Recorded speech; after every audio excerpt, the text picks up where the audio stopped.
На грил? Или не?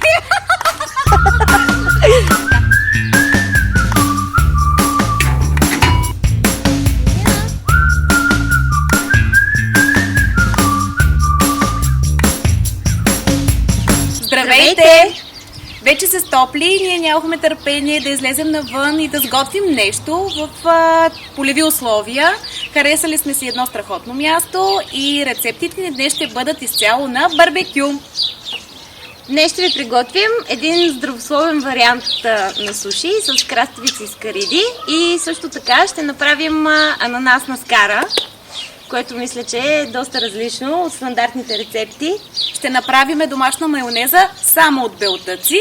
Няма да е трудно, ще бъде тук на място, но в същото време ще е много ефектно и вкусно.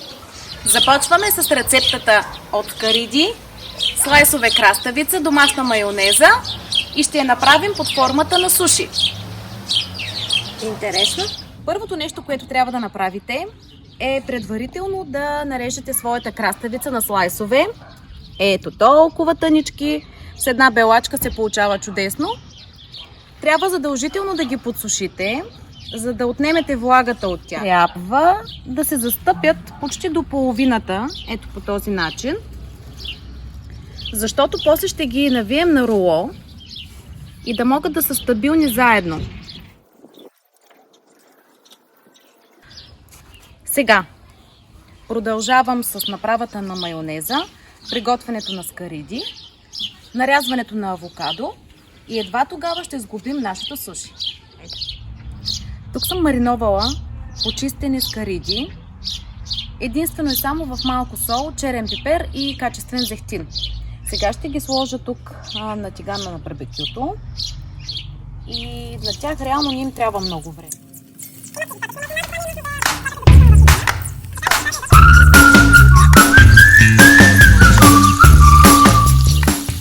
Ние така или иначе ще правим майонеза, на нас не трябва мазнина и мисля, че тук е доста подходяща да ни довкуси нашата майонеза и мисля да я ползвам. Вижте, има доста. Продължавам с авокадото. Гледайте да изберете озряло, за да е по-вкусно. Това е перфектно. С лъжицата просто ще издълбая, за да отделя кората. Така.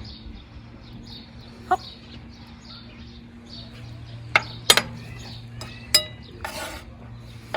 Ще си го нарежем. Нож. Осмотрение е така на слайщата.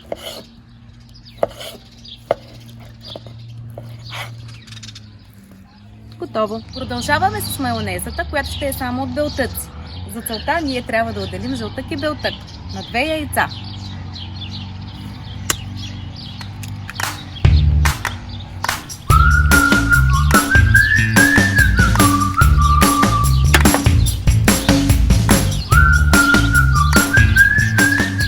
Белтъците са отделени.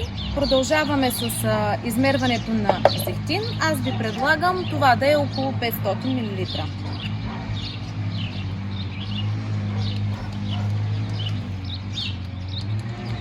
Вие може да го направите и с олио. Това е ваш избор. С зехтин има малко една идея горчевина, но на мен ми харесва. Ще вкусим леко с сол.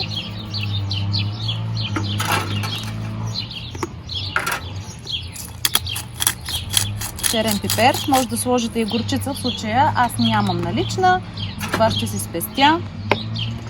Малко лимонов сок.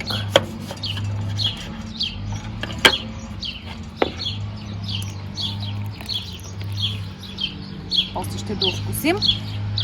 Това колко гъста ще ви стане майонезата зависи от консистенцията яйце с масло, т.е. мазнина. Ако искате да е по-гъста, просто добавете повече мазнина. Майката му е бъркане. Интенсивно.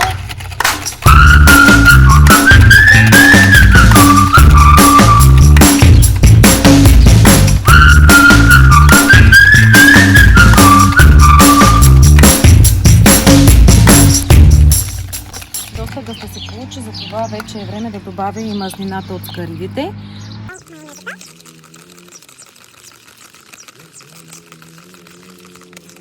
Още малко сол, лимонов сок и сега вече започваме да сглобяваме. Първо слагам слайсовете авокадо. Сега ще си избера максимално най-тънките, за да ме улесни при свиването. Така. О, страхотно е.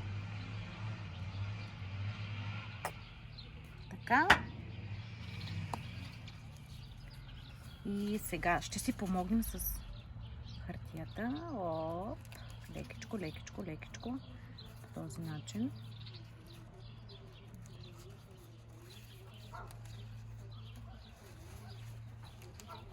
Който прави често роло Стефани знае. Така.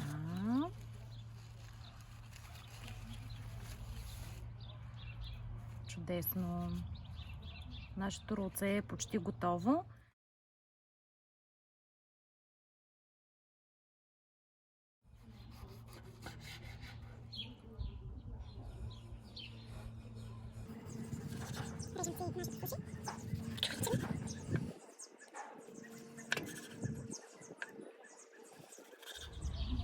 Мисля да украся нашата чиния с скариди отгоре.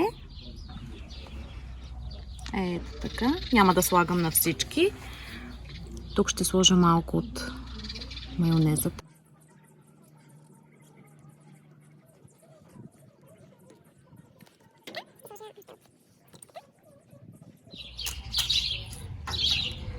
Мисля, че имаме всичко в нашата чиния с барбекю хапки. Така нареченото суши от скарида, домашна майонеза и краставичка. Мисля да пробвам и да не чакам Петя. Къде е Петя? Няма да я чакам.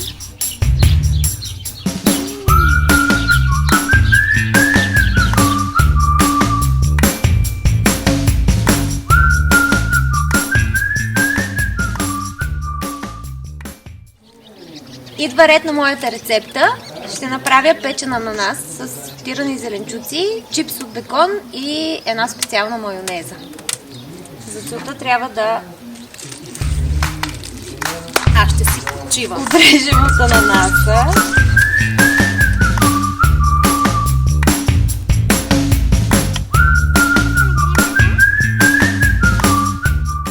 Ананасът го режем на шайби. Това ще бъде нашето канапе в презентацията. Тези шайби ще отидат на барбекюто и ще ги изпечем. Към тях ще направим една много вкусна майонеза и ще сотираме зеленчуци.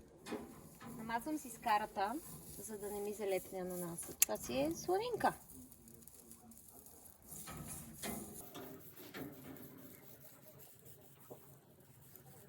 Слагам ананаса да се изпече. Звука.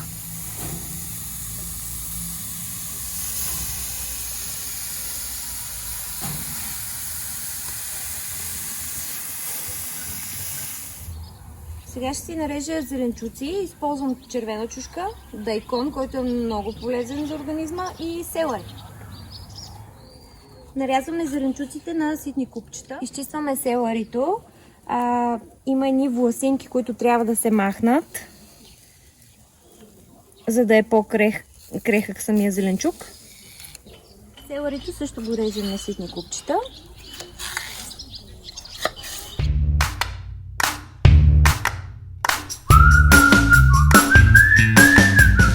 Дайкона.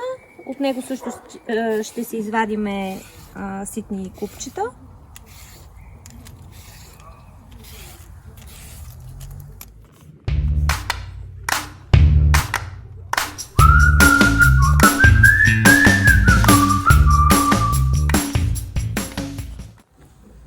Изчакваме ананасът да се изпече.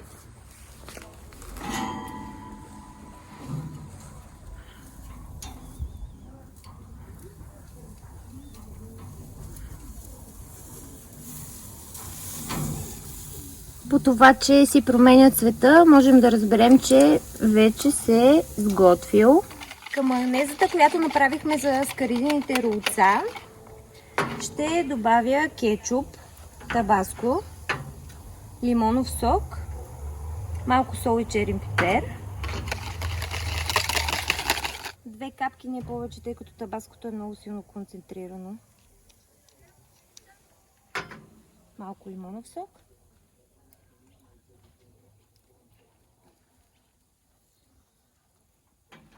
И кетчуп.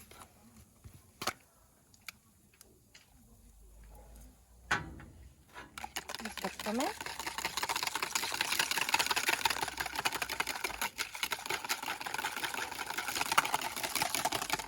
Това е класическа рецепта за майонеза, която става за скариди, морски дарове, бургери.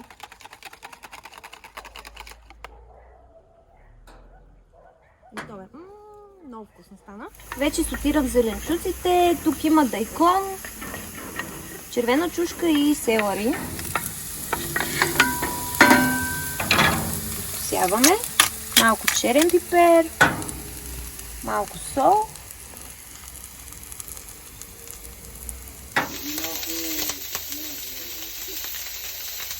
Бекончето е готово.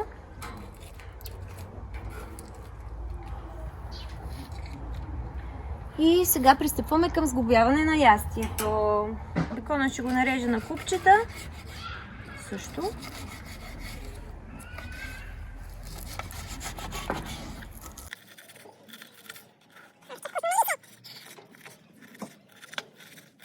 И си имаме чипсче от бекон.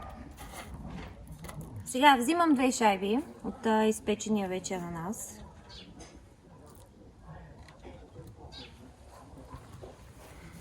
Слагам си от зеленчуците.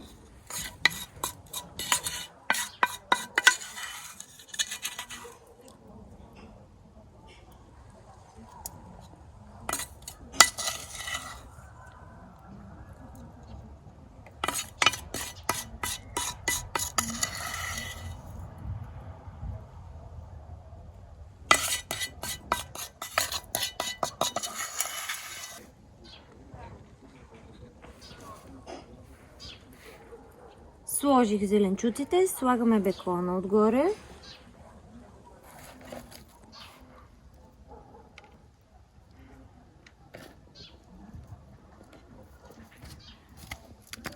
Малко от майонезата.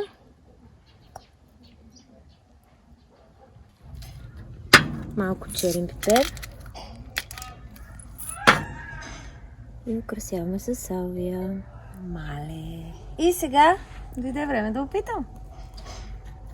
Взимам си го като сандвич.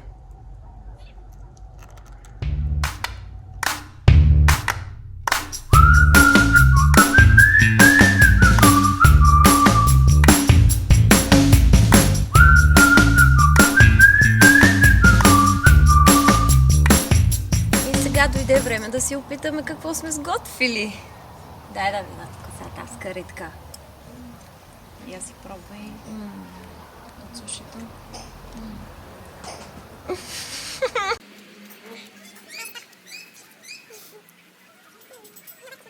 Опитайте да го направите и вие вкъщи. Това е нашето предизвикателство към вас. Чао от нас! Чао!